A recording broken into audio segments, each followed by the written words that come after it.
位来宾，活动即将开始，请各位来宾加速入座，并请将您的手机调整为静音或震动模式，谢谢。Ladies and gentlemen, we're about to begin shortly. Please take your seats. Kindly switch your mobile phones to silent or vibrate mode. Thank you.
Please welcome Marvell Chairman and CEO, Matt Murphy.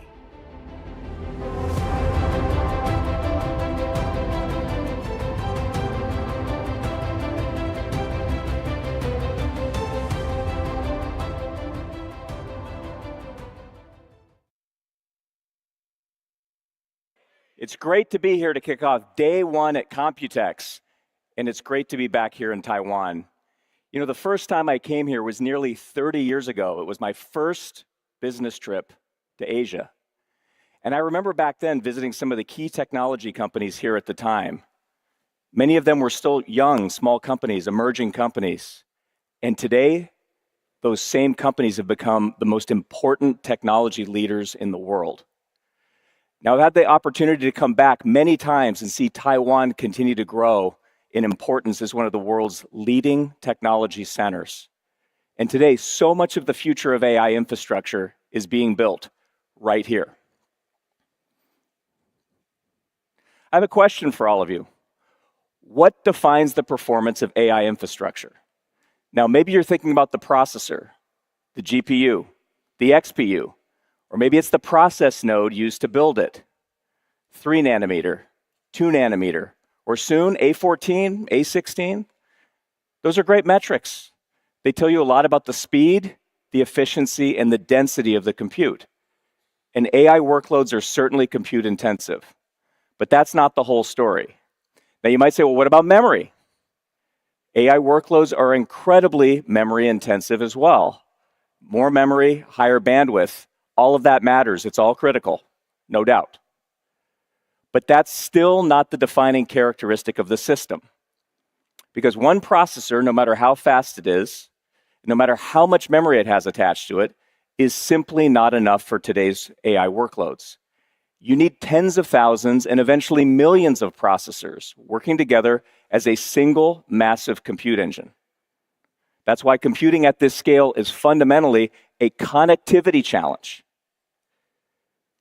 And increasingly, it is the architecture and characteristics of connectivity that defines the performance of the system. Now look, we've seen incredible breakthroughs in accelerated computing, and we've seen the emergence of high bandwidth memory to meet the AI challenge. But I'm here to tell you, the next major wave of innovation and scale will come from the underlying connectivity of these systems.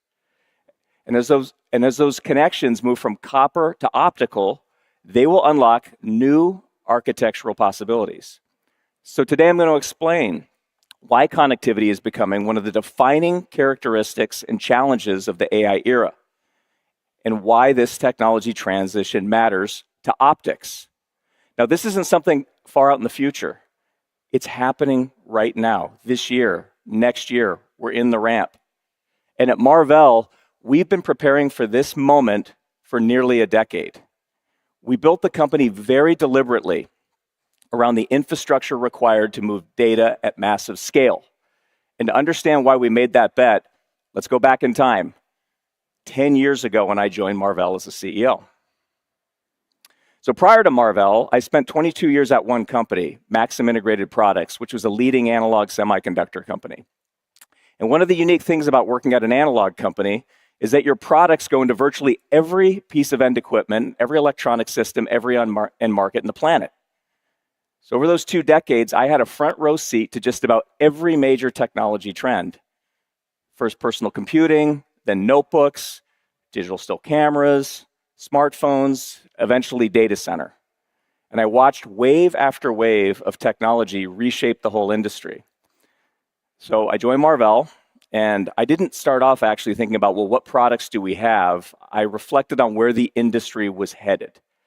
And it seemed clear to me, even at that time back in 2016, that the next major growth cycle for semiconductors in the world really was going to be driven by the data platform companies. Back then, it was still the same ones as today, companies like Google, Amazon, Microsoft, Meta. And more specifically, the semiconductor technologies that were required for those markets to move data, store data, process data, and secure data. Do it at massive scale. That was the vision we had. But when I looked at the products we had at that time, very few of these were actually exposed to that trend. It was kind of a problem. Less than 10% of our revenue 10 years ago was coming from data center. That's it, a couple $100 million. But more than 60% of our revenue back then was coming from consumer. And so it was an exciting time. We were in virtual reality headsets. We were in gaming consoles, streaming devices, wearables. In fact, our claim to fame back then was Marvell was designed into the first Wi-Fi connected Barbie dream house. That was our big design win. It was real. In fact, the first week I was at Marvell, the team briefed me on what a great design win this was. So that's where we were. So we had a vision. There was a pretty big gap, though, between the reality that we were facing and where we saw the industry heading. But we had conviction. So we decided to bet the whole future of Marvell on it. So to do that, we needed a clear vision. And our vision at that time was pretty simple. And by the way, this is still the same vision that we have today, 10 years later, which is build a best-in-class, pure-play company focused on semiconductor solutions for data infrastructure. Now, at that time, data infrastructure was not a recognized market category. It was the term that we used to describe the infrastructure that was going to be required to move the world's data, store the world's data, process the world's data, and secure it. But like I said, we were not in that business yet. And frankly, we didn't even have a lot to work with as we went after it. We had some. So my team and I came to a conclusion, which is that we would need to build these capabilities internally, and others we would need to build through strategic M&A. And we had to get focused, because when you're transforming, it's not just deciding about what you're going to do, it's equally important to decide what you are not going to do. So with that strategy in place, we got to work. We began systematically building Marvell around that vision. And it wasn't just one move. There was a series of deliberate choices. We looked for the premium assets in the markets that mattered the most, the best companies, best technologies, the best teams with the strongest market positions. Now, we first started by divesting businesses that weren't aligned with our strategy. You can see some of those there. Then very quickly, we acquired Cavium to strengthen our compute and networking capabilities. That was back in 2018. 2019, we divested our Wi-Fi business. Again, we were focusing. But we acquired Avera to establish our custom silicon business, and then Aquantia to bolster our connectivity portfolio. In 2021, we followed all that up by acquiring Inphi for $10 billion. It was our largest acquisition to date, and we got world-class data center connectivity technology into the company through that. And we acquired Innovium the same year, adding high-end data center switching capability to the portfolio. So then we took a break. We took a few years to digest and focused on unifying and building out our whole technology platform to address the data infrastructure opportunity. But over the last 12 months, we fired up the M&A engine again. We divested our automotive Ethernet business, again, power of focus, and acquired Celestial AI for its photonic fabric technology and XConn for scale-up switching.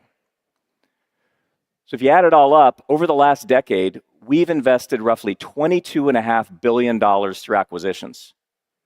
We spent $18 billion organically inside of Marvell to develop the platform, and then we divested approximately $4.5 billion worth of assets.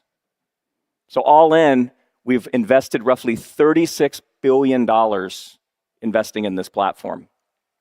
Now, let me show you the result of some of these investments. First of all, we have built an incredible technology platform, and it all starts with the advanced process node. It's one of the most important decisions we made, actually, was to become a process node leader. Now, Marvell, Cavium, and some of the companies we acquired had all been fast followers, meaning you're like a node or two behind on everything you do. And that's largely a result of just not having enough scale. That's usually why people do that. But as we integrated these businesses, we made the decision that if we're going to compete in data infrastructure, we had to be at the absolute leading edge. No choice. Now, here's a little known fact. Marvell skipped 7 nanometer completely. We made a full node jump at that time from 14 and 16 nanometer all the way to 5. I mean, nobody does this. Nobody takes that kind of a risk or a bet, but we did, and it worked. It worked really well, flawlessly, actually. Our engineering team did an outstanding job executing this transformation.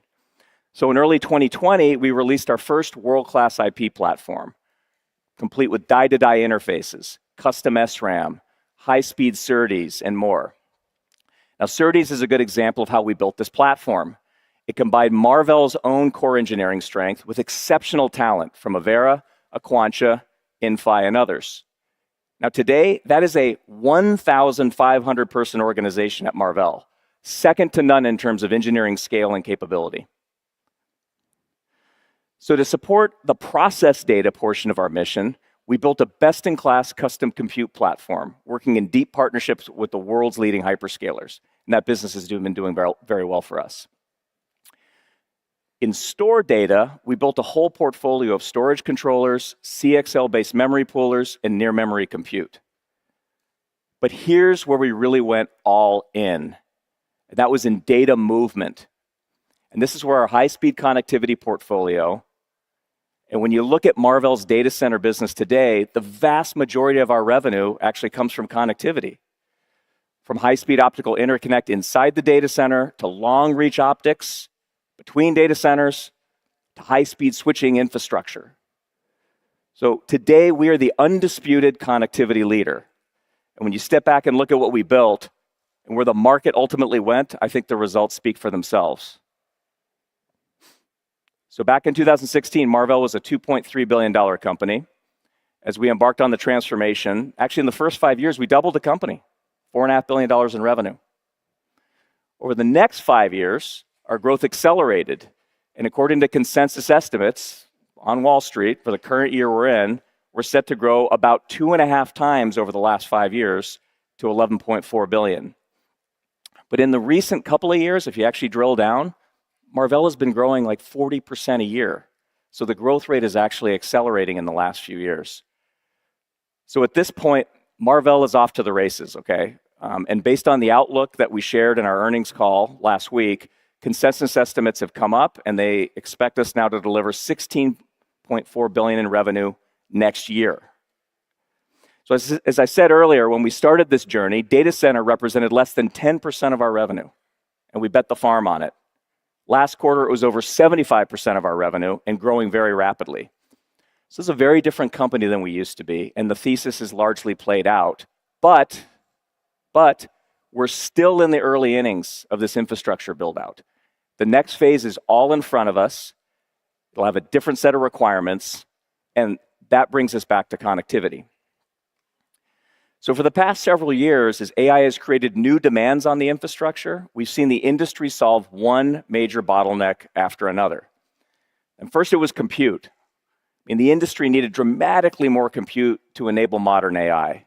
And NVIDIA did an incredible job leading that revolution, and along the way became the world's first $5 trillion market cap company. Congratulations to Jensen and his whole team that's here. It's just a phenomenal result.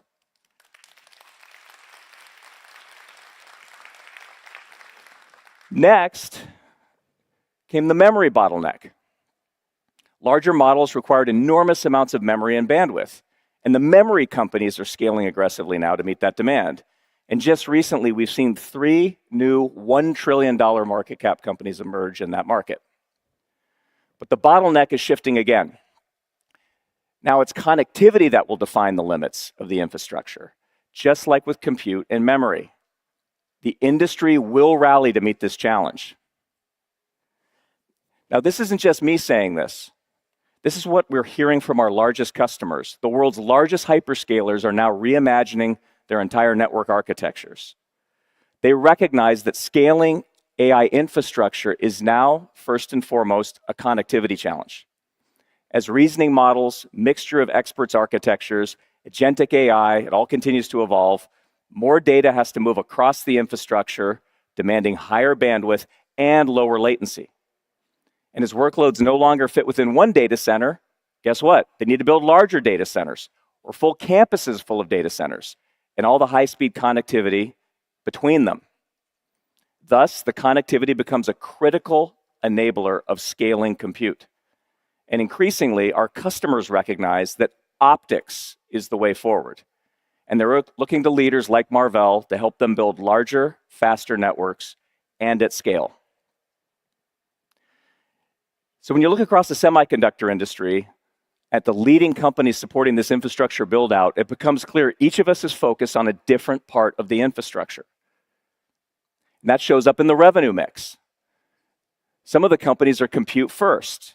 It means the vast majority of their revenue is tied to compute, with some of it tied to connectivity, but most of it's compute. And it's obviously a critical part of the stack, and that's why we have several trillion-dollar plus companies in this group. Then you have the companies focused on memory, and again, all trillion-dollar market cap companies at this point. It's unbelievable. And then you have Marvell. We're different. We're unique. Today, the vast majority of our revenue actually comes from connectivity. So we built this company around data movement. And today, the vast majority of our revenue comes actually from connectivity. Now, this spans a broad range of technologies. And even the portion of our revenue that's from compute, which you can see, is fundamentally because customers embed our connectivity in their compute engines. So this gives us a unique position and perspective on these technology transitions that are happening. And it creates a very different relationship that we can have with the rest of the ecosystem. We partner deeply with the compute companies. We partner deeply with the memory companies. These are very strategic relationships. And in many ways, we are the Switzerland of the industry, and we work with everybody. Now, one of the best examples of the role that Marvell plays in this ecosystem is the recently announced strategic partnership and expansion with NVIDIA. And as part of this announcement that we made a few months back, NVIDIA invested $2 billion into Marvell. And we're expanding our partnership now across multiple dimensions, including optics, photonics, NVLink fusion. And I'm thrilled to announce that Jensen himself is here today. He's going to join me on stage. We're going to spend a few minutes chatting about the partnership, and we're going to see where AI infrastructure goes from here. So with that, let me please welcome to the stage Jensen Huang.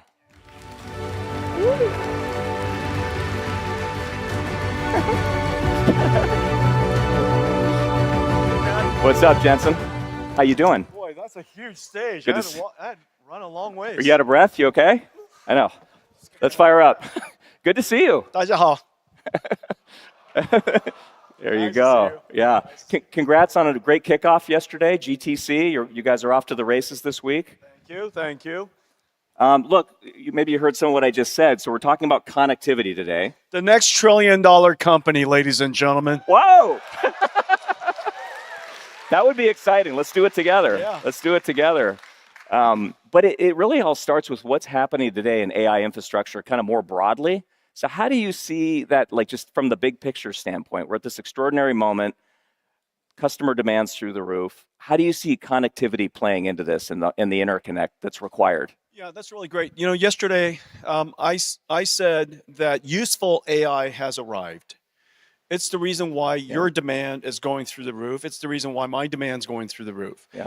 And this new computing pattern that makes it possible is called agents. And these agents has a particular computing platform, a computing pattern that is disaggregated and distributed. Mm-hmm. When you take a computing problem and you disaggregate it into a lot of parts and you distribute it across the entire data center, what's necessary is connectivity. That's the reason why Matt's doing so well. That's the reason why Marvell is so essential. We've distributed and disaggregated computing so that it runs across these enormous clusters so that we could get, we're aggregating the total compute, the total memory, the total bandwidth that we have. And what makes it possible is connectivity. Yeah, we're seeing it. And then as you think That's why about, they're going to be the next $1 trillion company. we got a little work to do, but we're on our way. We're on our way. Thank you, Jensen. Well, let's talk about scale. I mean, we used to talk about tens of GPUs and CPUs and XPUs connected, now thousands, now maybe millions at some point. So as you scale the compute and you scale the connectivity, I think we talked about things like agents, but how do you think about that, across data centers, within data centers? How do you think about connectivity at large playing that role? And what kinds of technologies do you think are important there? Well, at the foundation of it, the agent computing pattern requires an orchestration system that allows the large language models, the computing, to be able to think and reason and come up with plans. But it also has to use tools and browse the internet, access memory, access long-term memory, deal with short-term working memory. All of that requires a lot of connectivity. But it's also the case, and if you look at the way we introduced Vera Rubin, Hopper was designed for training. Yeah. Grace Blackwell introduced NVLink 72, our first scale-up fabric. It introduced the idea of extremely fast inference for MOE models that are very large, mixture of expert models that are extremely large. And so Grace Blackwell was for inference. Vera Rubin is to run agents, which is the reason why the Vera Rubin system includes, of course, the Vera Rubin thinking AI, but it also includes Vera CPUs for orchestration. It includes Vera CX for storage acceleration, for managing long-term memory. And the way that I think about these systems, sometimes maybe the CSP wants to design their own custom chip. And between us, we also partner together on NVLink Fusion, which makes it possible for you to use the same system architecture and with Vera Rubin inside, some of your semi-custom chips, a lot of your interconnect, silicon photonics and optics and technology such, and we can create essentially a disaggregated, distributed, and heterogeneous data center. And so that's the big idea. Yeah. And yet their system architecture is identical. Their networking technology can leverage a lot of NVIDIA stack. The CPU could be Vera, and yet it can leverage a lot of your stack. So NVLink Fusion is about taking NVIDIA's technology and our platforms, Marvell's technologies and we fuse it. That's why it's called Fusion. Yeah. No, I think about the partnership, and we've been working together a long time. I think memorializing it with the investment, which we really appreciate, I think it's been huge for us. We're honored to have it. Who doesn't love making money? It's nice to give. It's done well since you invested. Boy. So, when Jensen invests, I love just follow getting him. rich. Just follow him. Give Matt all my money and just watch him make money. That's what I'm doing every day. I love that. That's what I'm doing every day. Yeah. But I think these things you talked about, which we brought to fruition, NVLink Fusion, working together on optics. I mean, I think the era of agents and kind of your new platform now, I think it's ideally suited. I mean, NVLink Fusion, we had this idea years ago, right? But I think it was a little ahead of its time. And now, and I wanted to see if you agree, when you think about kind of your platform and then some of the custom networking and compute needs that our customers have, and the ability and the need to interoperate and work together, it seems like the time is now between Marvell and NVIDIA to really go enable our customers to have that flexibility that they're looking for and really use the era of agents to scale our platforms together. Yeah, ultimately, I do think that if you buy nothing but NVIDIA, it's okay. Okay? I mean, if you absolutely must design your own ASICs, we're still happy having NVIDIA be inside that data center. And so, you don't have to buy everything from us. Just buy something from us.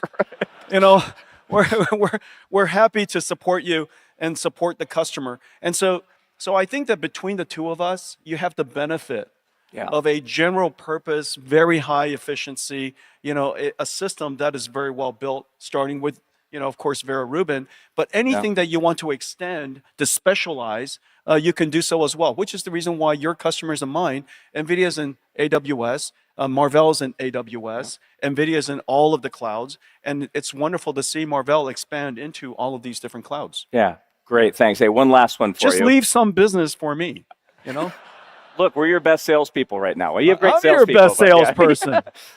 Working together. Final question for you. A lot of my talk is about some of the transition, especially as you go to inside the rack from copper to optical. It's obviously not going to be a 1-0. It's going to take time. There's time and there's different use cases. But how do you see that playing out right now, the transition from copper to optics, and maybe how we can work together there too? Well, we should use copper as much as we can for as long as we can, but copper has its limits. Copper has its limits with bandwidth and also with distance. And so ultimately, the right strategy is to scale up with copper as long as you can. After that, you scale up further with optics, and you scale out with optics, and you scale across with optics. And so you use optics wherever you must. You use copper wherever you can. And so I think that intersection is going to continue for a long time. Here's the bottom line is, in the next 5-10 years, we're going to use a ton of copper, and we're going to use tons and tons of optics. And so these data centers are part of infrastructure now. And the reason why I say that AI is now useful AI has arrived, is because now AI is profitable and tokens are profitable. When token production is profitable, everybody wants to make more tokens, which is the reason why, Marvell's demand is so high, our demand is so high, because everybody wants to produce more tokens because it's used all over the place by agents. Yeah, absolutely. Well, I think you touched on a bunch of things I'm going to cover later. If you want to do the rest of my presentation, you can. Yeah, so ladies and gentlemen. These beautiful slides, Hey, Matt, just sit right there. I'll be. Yeah, you take it from here. All right, Jensen Wong. All right, good to see you, brother. All right, take care. Okay, guys, thank you. Thank you, Jensen. Bye, Marvell. Bye, Marvell. All right, outstanding. Super fun to have Jensen here, as always. All right, so we've been talking a lot about connectivity. Jensen and I just covered this, so let's dive in now, right? Let's go one level deeper. So AI infrastructure spans every distance. It spans from hundreds or even 1,000 kilometers between data centers to just millimeters inside the package. Every one of those distances, it requires a different solution. It's a different technology, different engineering team. It's a completely different set of experts. And in many cases, it's a different supply chain. So these are not variations of the same problem. What you have here is fundamentally different engineering challenges, and that's what we're going to walk through next. All right, so let's start with the longest distance. Jensen referred to this. This is scale across, connecting data centers together. Now, every major cloud provider has hundreds of data centers around the world. And all of those data centers need to communicate with each other. This is fundamentally a long-distance connectivity problem. We're talking about links that can span hundreds or even 1,000 kilometers. This requires very specific, very complex technology called coherent modulation. And at the heart of it is a specialized digital signal processor, or DSP. It's designed to push enormous amounts of data across fiber optic cables over very long distances with extremely high reliability. There's only a few companies in the world that build these coherent DSPs, and we're one of them. Marvell has been a leader in this technology for many generations. We build optical modules that contain all the electronics needed to drive and modulate the laser and transmit data over long distances. So I've got a little show and tell here in my pocket. I'm not holding up a chip this time, I'm holding up an optical module. This is one of our coherent optical modules. This is an incredibly complex piece of engineering. At Marvell, we build the entire module. This is ours. It includes the advanced node CMOS DSP. It's among the most complex chips, just the DSP alone, that we design at Marvell.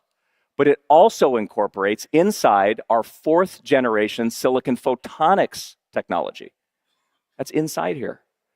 And we've been developing that technology and in production for a decade on silicon photonics.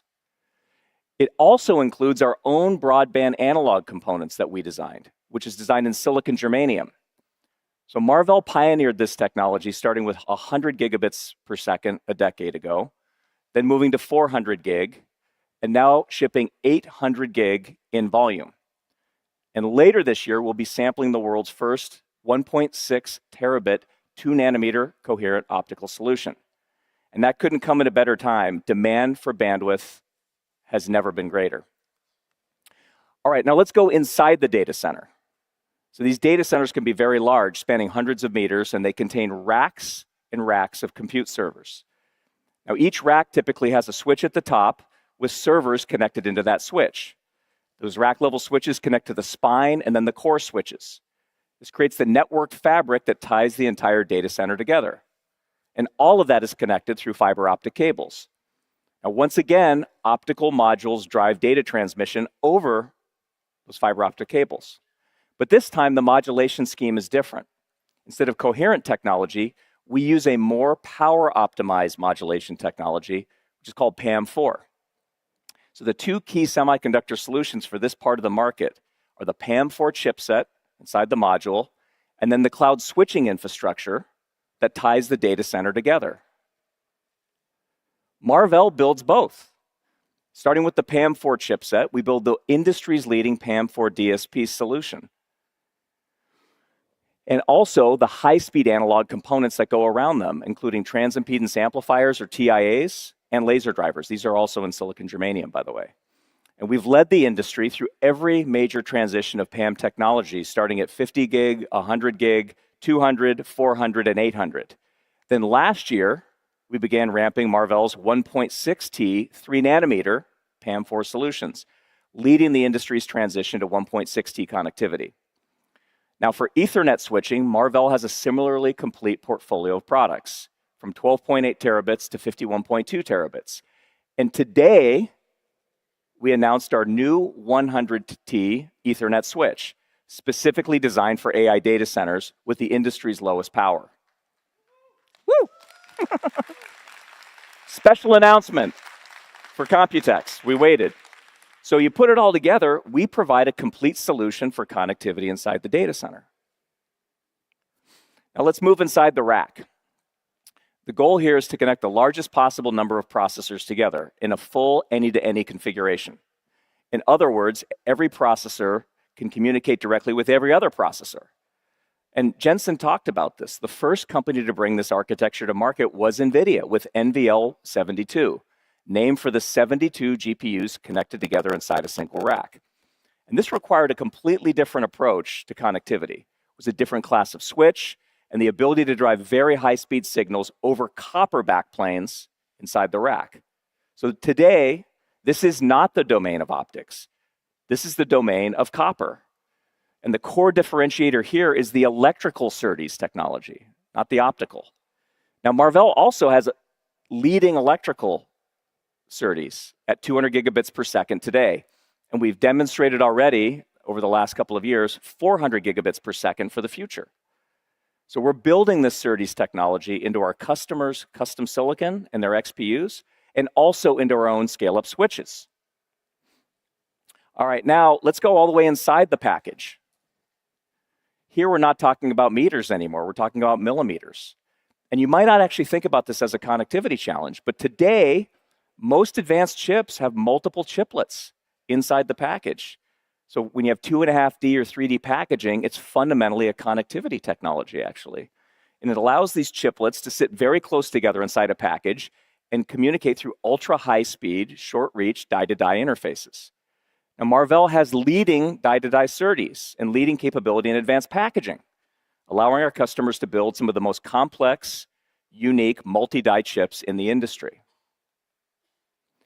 So as you can see, connectivity for AI data centers requires a very broad portfolio of technologies. Each distance requires a very different solution. And Marvell has the industry's most complete portfolio, from millimeters to kilometers, every hop, every distance. And it turns out having all of those capabilities under one roof is unusual. It's unique. When we go and compete, normally there's a different set of companies that we compete against in each one of these categories across these different distances. But this is what makes us unique. We're the one-stop shop. We're the leader across the entire connectivity stack. And that brings us to the next major challenge facing the industry.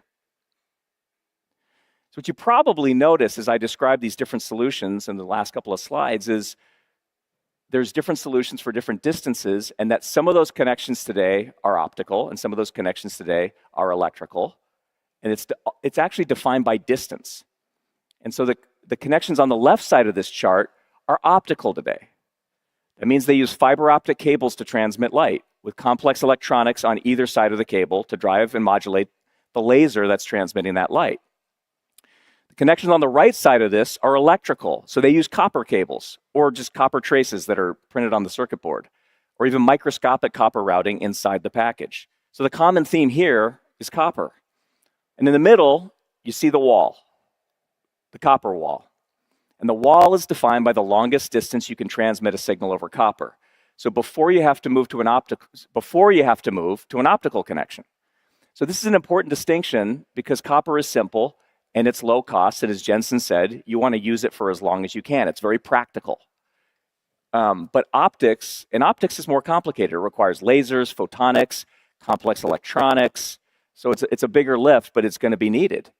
And the copper wall, what I'm here to tell you today, is it's about to move.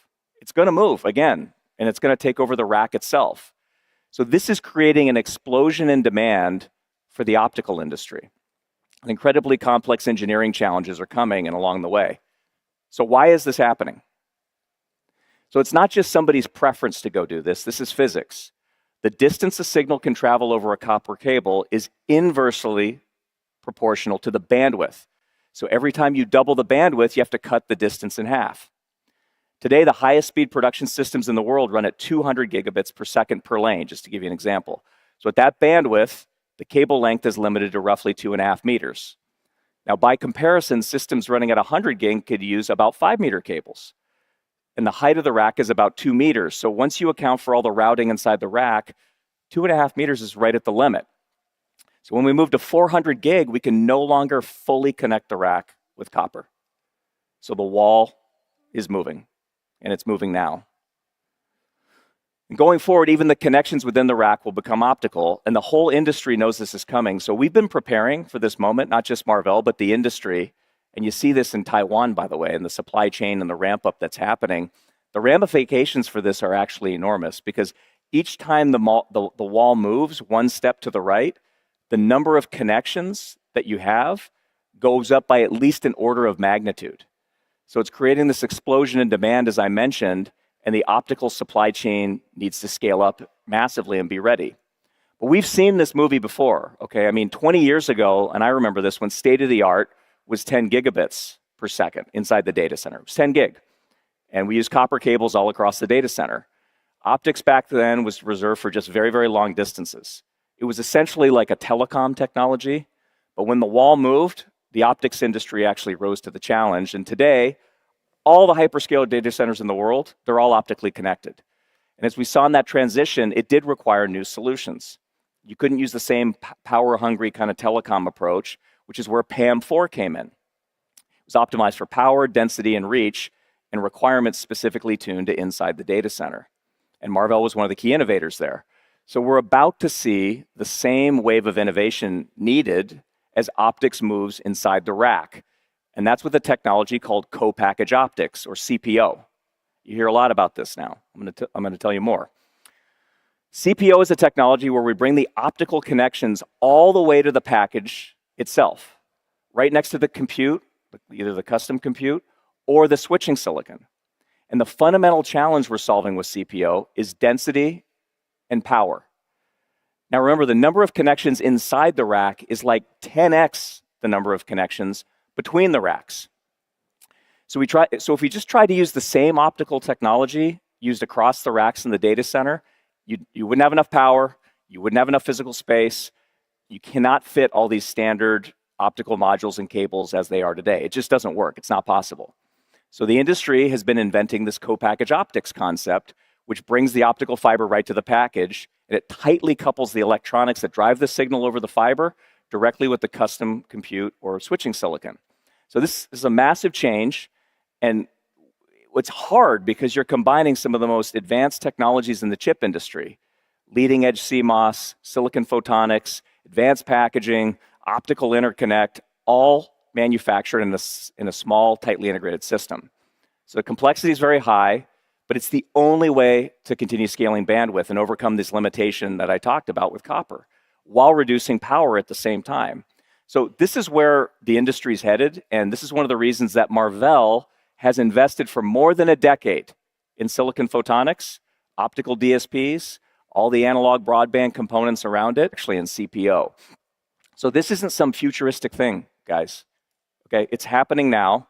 And in fact, I brought a couple of Marvell examples with me today, so let's do a quick show and tell. Okay, so over here you have a traditional Ethernet switch. This is our 100T Teralink switch that we announced today. And you guys are the first to see it, actually, everybody here in the room. You can see the switch in the middle of the board. Copper traces inside the PCB carry the signal to the front panel, which is here, and this is where all the optical modules plug in. Now, let's move over here. This is a CPO-based switch right here. Now, notice that there's still the switch silicon in the middle. That's right in the center of the die, of the package. In this case, this is our 51.2T switch, and all around the edges are 16 3.2T optical engines. So the 16 times 3.2, you get 51.2. So this is the fiber's directly attached now to these engines. It's not to the front panel. So we've completely eliminated the copper traces on the PCB. Light comes directly out of the package. Okay, this is a very, very complex piece of engineering, and it was very cool to be able to show this off today. Okay, so co-package optics is here, and the industry is scaling up to meet the challenge. And as we've seen time and time again, every time we reach a physical barrier, we break through it with technology and innovation. In this case, by replacing copper with fiber, because unlike electrons traveling over copper wires, the distance that photons can carry a signal through glass is largely unrelated to the bandwidth. So as AI infrastructure demands even higher transmission speeds and needs to scale to larger and more complex systems, spanning millions of processors woven together now, not thousands or hundreds, optical connectivity will increasingly become the de facto solution. So the real question becomes, what does it take to deliver optics across the full AI infrastructure stack? What's it going to take? Well, it starts with recognizing there is no single technology for the entire data center. It's not how this works. There's no one-size-fits-all. There's no one-size-fits-all solution. There's no shortcuts. There's no easy way to the end here. There's not a single architecture, modulation scheme, frequency band, unique technology that's going to do it all. There's no free lunch. That's why we are pursuing a bunch of different unique optical paths across every distance to get here. Each one of these technologies that I have up here is optimized for a different design point. Each one enables a critical part of the infrastructure and addressing different requirements for density, bandwidth, and power and integration all across the stack. So if optical interconnect is the underlying technology for which next generation AI infrastructure is built, then Marvell is building the broadest portfolio with the deepest bench in the industry. But no company can deliver this transformation alone. And as Jensen talked about earlier, right, it takes an ecosystem to get here. So, like I said, technology innovation is great. It's part of the challenge, but not all of it. But demonstrating this at scale is really what matters. And at this point, if you're just operating on a PowerPoint or a demo, a POC, a press release, it's not going to get you there. Customers need solutions now that are ready, they're reliable, they need to be manufacturable and be ready to deploy at scale. So Marvell and our ecosystem partners have been doing this for a long time. We've already shipped hundreds of millions of DSPs. We've accumulated through our volumes tens of billions of device hours of data in the field. This experience matters because these products have to work, not just in the lab, but in the world's largest data centers at very high volume and very reliably for years. So that requires investing ahead in the manufacturing ecosystem. You've got to build the capacity and the supply chain infrastructure before the market arrives. This is why the ecosystem matters so much. And it matters a lot here in Taiwan, by the way. Now, one of our most important partners at Marvell in this journey has been Advanced Semiconductor Engineering, or ASE. Now, ASE is one of the world's leading semiconductor manufacturing companies. They have more than 100,000 employees with operation in Asia and actually all around the globe, with a decades-long track record of helping enable pretty much every major technology transition we've gone through in the semiconductor industry. Now, leading ASE through this period of transformation is someone that I know quite well. He spent more than 25 years helping shape both the company and the industry. Today, I'm thrilled to have my next guest speaker come up, which is ASE CEO, Dr. Tien Wu. Tien, please join me on the stage. Thank you.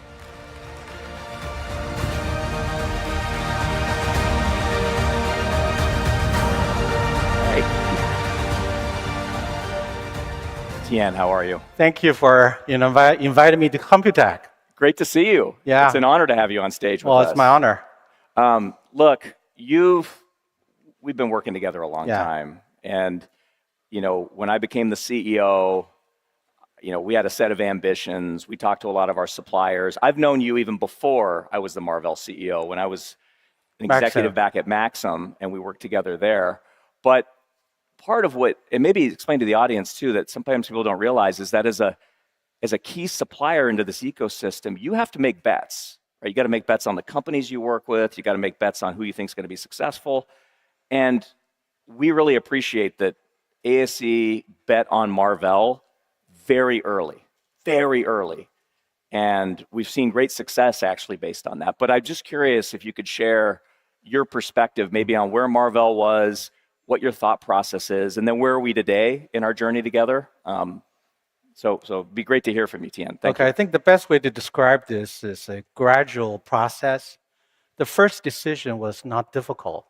Marvell, fabulous company, has a very good reputation, has gone through a lot of transition. So the track record of Marvell has already been there. The product set was a little bit obsolete at the time when you joined. So the first one is the business model needs to be aligned. Taiwan, ASE, is in the manufacturing sector. So we're looking for bet, not only on betting on your success, we're also betting on somebody who can provide the insight for the next generation architecture and also the technology requirement. As you know, the Taiwan company invests infrastructure and capex 10 years ahead of time. Big bet.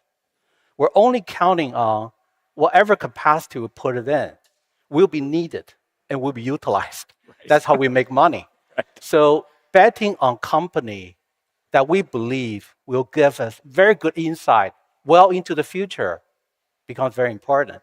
So that's how the decision was made at the very beginning. And for the last 10 years, I'm just really happy.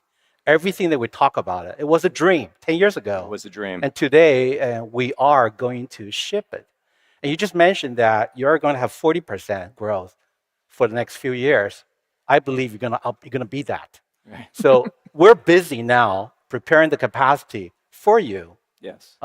We also appreciate that over the last 10 years, we have gone through a lot of strategic discussion, right? You make commitment to us, we make investment for you, and over time, we're going to produce more of your parts. I think that's the really short story for how that decision was come. Yeah, no, it's been a great story. Maybe one more for you. The ecosystem here in Taiwan is so unique. And like you said, it takes like a decade of investment before you really can see the return. And there's just such a power that's happening here. How do you describe it to people here? And also there's a lot of people around the world watching. And then what makes it possible here? Why is it unique? And then what also makes it difficult to replicate this in the rest of the world? And Okay. but at the same time, there's globalization. So how do we think about those dynamics? I think that'd be an interesting one. I think the reason why you're asking the question is there's a lot of competing forces and also uncertainty across the world. So I think my belief is any business needs to have vision as well as long-term alignment on value. So in the business model, the whole Taiwan sector is built on capacity utilization and also innovation and technology investment way ahead of the curve. That's what Taiwan's value. So with the fabulous company or with specific IDM company, that business model aligns. Beneath that will be the economy of scale. Taiwan accumulated 40 years based on the PC transition to the wireless, to the mobile computing, to the data center. Now we're into HPC. So that 40 years of experience accumulated 350,000 semiconductor employees, also accumulated 1.1 million high-tech employees, and many of them are here. That experience becomes extremely valuable combined with the economy of scale as well as the cluster efficiencies. So when you think about the workforce with years of experience behind it, when you think about the cluster efficiency, when you think about the capacity, economy of scale, we already put it in. But one more thing, I think Taiwan, good or bad, we had fewer choices than the other region like United States. So most of the engineers, when they come out, they have few choices to make. Semiconductor IT industry becomes a attractive choices in Taiwan, not necessarily in the other region. So with all of this combined, I think this ecosystem is very, very difficult to replicate. It is not impossible, but would take years. Right. Great. Well, thank you so much. Okay. I Well, appreciate thank you. the partnership so No, much. appreciate it. Thank you. We're off to the races, Tian. Thank you. Tian Wu. Thank you.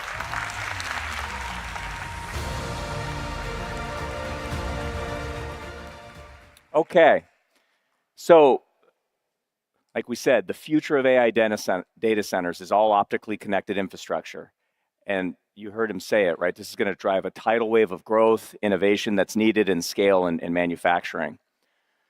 But what does that inevitable future actually look like? I mean, if you just take a step back for a minute and you actually don't think about right now, think about 10 years in the future. And it's a world where a lot of the copper connections are gone. And just think about a world where data transmission now at some point is all optical. This is a world where then distance doesn't matter actually. And that's a profound change. Servers, racks, and overall data center architectures today have all been designed around the constraints of distance. And software workloads actually have also been optimized around those same constraints. But what if distance no longer matters? How might the architecture itself change? And what new capabilities become possible when the infrastructure is no longer constrained by distance?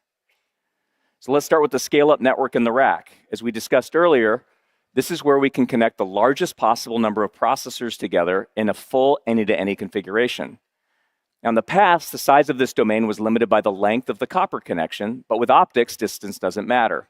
So now we can change the size of the scale-up domain from 72 or 144 XPUs or GPUs to 1,000 or more, all optically interconnected. The implications for workloads are enormous. Today, AI workloads must be broken down into smaller subproblems that fit within the scale-up cluster, because communicating outside the cluster today is slower, at much lower bandwidth.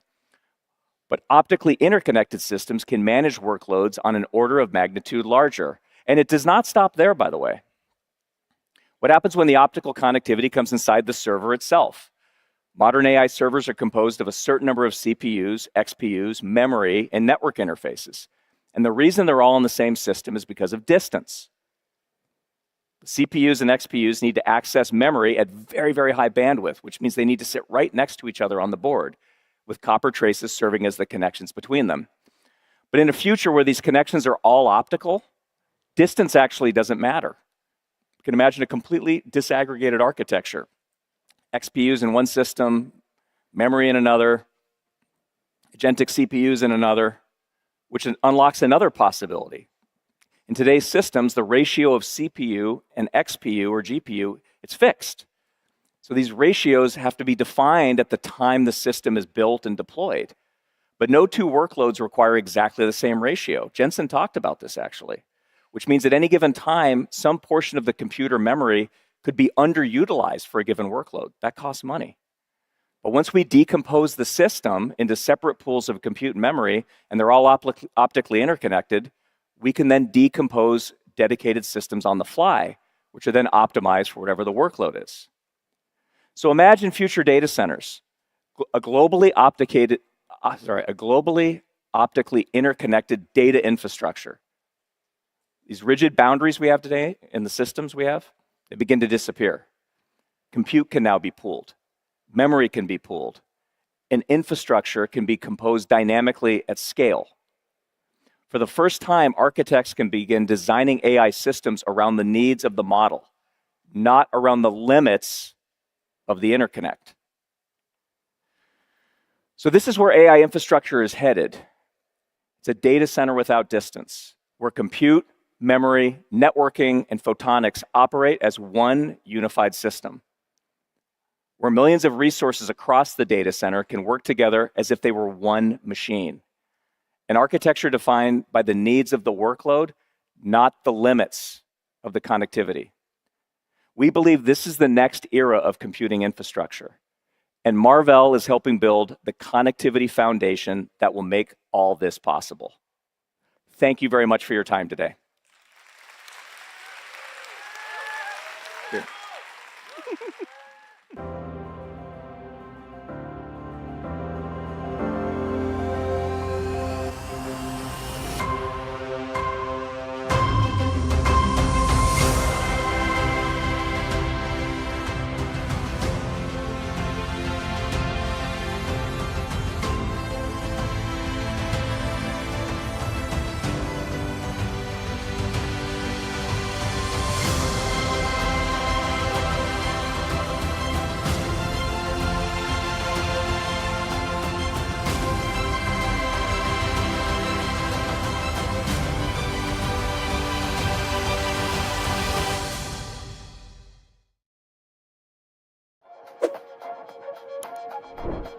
100万订阅大突破，台视新闻 TTVNews 感谢有你。